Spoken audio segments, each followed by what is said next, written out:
Bakit naiwang nagtatago sa Pilipinas si Hiro Onoda? Kahit 29 na taon nang tapos ang World War II. Welcome back to my channel, class. Nakasubscribe na ba ang lahat? Ako muli, si Professor Ipaliwanag ng University of Life. At sa episode na ito, pag-uusapan natin ang kwento ng isang tao na literal na nagpatuloy sa kanyang assignment. Sa loob ng halos 3 dekada, si Hiro Onoda. Kilala bilang ang huling sundalo ng World War II na nanatiling tapat sa utos kahit matagal nang tapos ang digmaan. Ano nga ba ang nasa likod ng delayed na pagwawakas ng giyera para sa kanya? Pag-usapan natin dito sa The Taglish Explainer. Ang topic na ito ay mula kay Clefa Tuohwaan. Salamat sa suggestion mo. And shoutout sa mga kababayan nating nariyan ngayon sa Japan. Ipinanganak sa Wakayama Prefecture sa Japan, si Onoda ay lumaki sa mga stoic na pagpapahalaga ng pre-war Japanese Empire. Bilang anak ng pamilyang may dugong samurai, lumaki siya sa panahong ang katapatan sa bansa at sa emperador ay higit sa lahat. Sumali siya sa Imperial Japanese Army. At dahil sa kanyang talino at disiplinadong pag-iisip, napili siya sa guerrilla warfare at intelligence gathering. Practically siya ang original spy na hindi gumagamit ng cellphone o Google Maps. Noong huling taon ng World War II, umatras na ang imperyo ng Japan. Ipinadala si Onoda sa Lubang Island sa Pilipinas. Klaro ang utos. Isabotahe ang operasyon ng kalaban, mangalap ng intel at huwag susuko. Maari raw tumagal ito ng ilang taon, baka dekada pa, pero darating ang araw na babalik ang Japan. Parang thesis project na walang deadline. Nang dumaong ang mga puwersang Amerikano noong unang bahagi ng 1945, si Onoda at ang maliit niyang grupo ay umatras sa gubat. Gumagamit ng hit-and-run tactics. Ngunit bumagsak ang kapit ng Japan sa Pacific.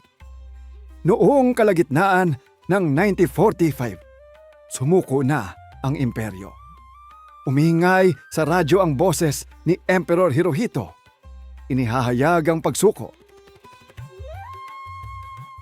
Pero hindi ito narinig ni Onoda. O mas tama, hindi niya pinaniwalaan.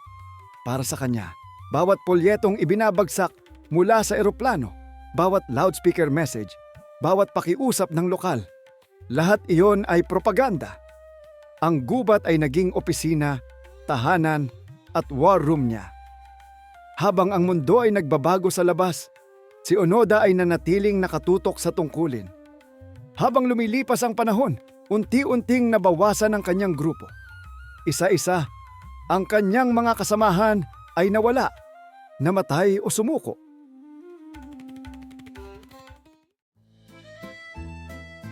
Noong 1950, tumakas at sumuko si Private Akatsu.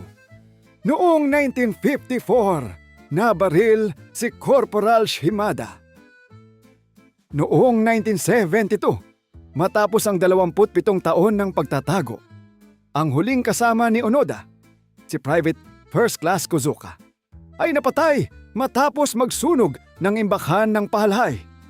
Sa puntong iyon, si Onoda, nag-iisa na, ay parang zombie sa jungle, pero disciplined.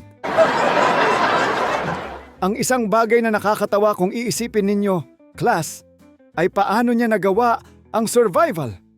Walang gadgets, walang modernong teknolohiya, kanya-kanyang trap, panghuli ng pagkain, at maghapon sa init at ulan. Parang extreme camping, pero may rifle at may orders na hindi pwedeng labagin. Sa labas, nagbago ang mundo. Ang Japan ay naging economic powerhouse, iniwan ang imperial na nakaraan at niyakap ang modernidad. Ngunit si Onoda ay bihag ng gubat, naniniwalang nasa digmaan pa rin. Ang mga search party, pamilya, maging dating sundalo, ay sinubukang hikayatin siyang lumabas. Ngunit matigas siya. Iisang bagay lang ang pinaniwalaan. Ang utos. Dumating sa Lubang Island si Norio Suzuki, batang Japanese adventurer na nagsabing hinahanap niya si Lieutenant Onoda, isang panda, at ang abominable snowman. Sa ganoong pagkakasunod, sa gulat ng mundo, natagpuan niya si Onoda. Mukhang magaspang, alerto, balot ng punit-punit na uniforme. Dala pa rin ang kanyang rifle, makintab, at buo ang layunin. Nakinig si Suzuki, iginalang ang sense of duty ni Onoda, at nangako siyang babalik. At bumalik nga siya, kasama ang dating commanding officer ni Onoda, si Major Yoshimi Taniguchi, na noon ay tindero na ng libro. Sa isang seremonyal na sandali, ibinigay ni Taniguchi ang opisyal na utos na aalisin si Onoda sa tungkulin. Doon lang tuluyang ibinaba ni Hiro Onoda ang kanyang armas. Pagbalik niya sa Japan, tinuring siyang bayani ng ilan, relikya ng iba. Sa Pilipinas, ipinagkaloob ang pardon ni Pangulong Ferdinand Marcos. Kinikilala ang paniniwala ni Onoda na siya ay nasa digmaan pa rin. Nadismaya sa modernong Japan, lumipat siya sa Brazil. Nagtayo ng rancho at nagturo ng survival skills sa kabataan. Sa kanyang huling taon, si Onoda ay naging simbolo ng katapatan. Pumanaw siya sa Tokyo, edad 71. Ang kanyang pagkawala ay nagmarka ng pagtatapos ng isang natatanging kabanata sa kasaysayang militar. Isang kwentong tumawid sa kontinente, dekada at ideolohiya. Ang kwento ni Hiro Onoda ay salamin ng kakayahan ng espiritu ng tao na manalig sa utos, sa dangal at sa paniniwala.